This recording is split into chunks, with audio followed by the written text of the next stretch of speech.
2025 is shaping up to be one of the most chaotic years in recent WWE history. What was once the promise of a new era under the creative leadership of Paul Triple H now seems threatened by questionable decisions, mass layoffs, tense backstage dynamics, and growing fan dissatisfaction. Everything started to unravel when Tico Group Holdings, the result of the WWE and Endeavor merger, began to interfere more actively in the company's structure. What initially looked like an administrative shift soon became a turning point in how WWE is being run.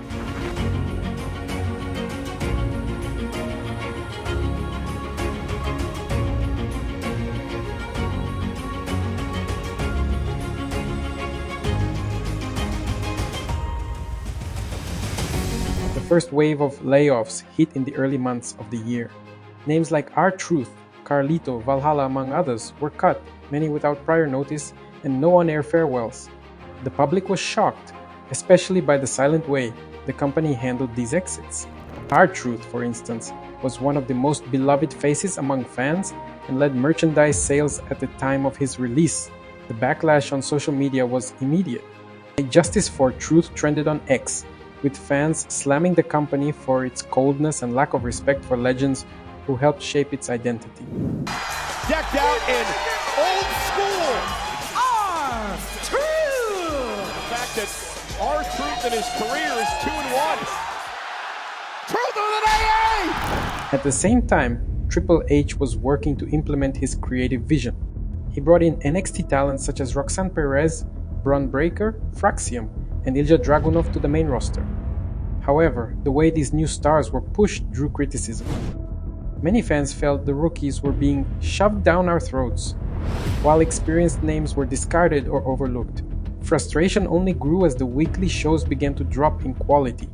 Roxanne Perez!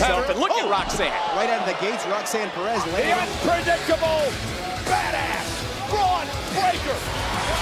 Nice for coming, Carlito. He was about driven to Duluth. Monday Night Raw had a streak of episodes with lower than expected ratings, especially from February to April. Some shows didn't even hit 1.6 million viewers, a worrying number for the WWE's flagship brand. Criticism focused on repetitive scripts, unconvincing rivalries, and meaningless matches. One example was Baron Corbin's brief return as the Lone Wolf, which lasted just 2 weeks before being completely dropped without explanation. The Lone Wolf is back! SmackDown, even with stars like Cody Rhodes, LA Knight, and Kevin Owens, also faced backlash. The overuse of Judgment Day and Bloodline segments in increasingly dragged-out stories, with no resolution or direction, annoyed fans. Some even started calling the show Repetidown on social media. NXT, while still appreciated by hardcore fans, also saw a drop in viewership after Shawn Michaels stepped away from weekly production. Triple H delegated duties to other producers, and the loss of character-building consistency was noticeable. Perhaps the year's most symbolic moment came with the lukewarm reception to WrestleMania 41 held in Las Vegas. Meanwhile, The Rock's influence became increasingly visible. Now a board member of TKO, he began attending creative meetings, and internal sources claim his right-hand man, Brian Gewirtz, is working directly backstage.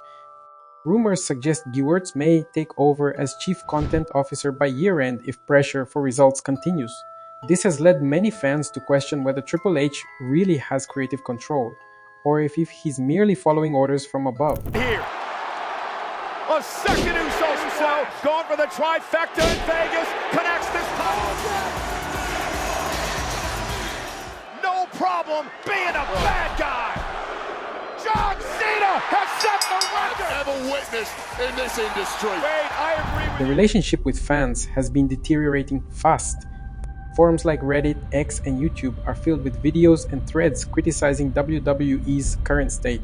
Dislikes, negative comments, and even cancellations of WWE Network and Peacock subscriptions are on the rise.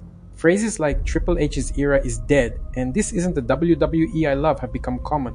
And there are still unresolved controversies. The treatment of Karrion Kross has become an inside joke.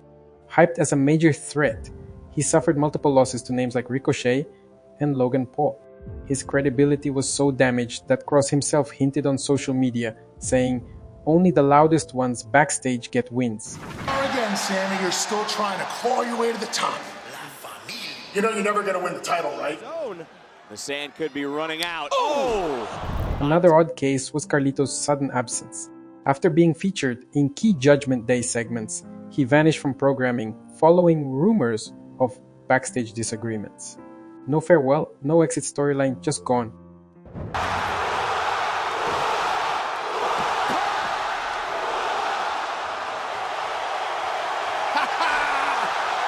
The wrestling media hasn't been quiet either. Sites like Sportskeeda, WrestleTalk, and Fightful have published editorials highlighting the current administration's flaws. A recent Wrestling Observer article labeled this phase as confused, lacking clear leadership, and full of decisions that disrespect the company's legacy. The overall atmosphere is one of uncertainty. Internally, staff report a more corporate vibe than ever, with many veterans fearing they'll be cut next.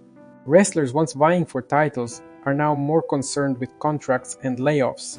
And amid all this chaos, Triple H was announced as the first confirmed name for the WWE Hall of Fame class of 2025, making him a two-time inductee, the first being for D-Generation X. For many, this isn't just recognition, it's a possible sign of departure. After all, why honor someone so soon, right in the middle of a crisis? So the question remains, are we witnessing the fall of the Triple H era before it even reaches its peak? Or is this all part of a painful but necessary restructuring? One thing is certain, fans are no longer watching in silence. Wrestling thrives on passion, and when that passion turns into frustration, the consequences can be irreversible.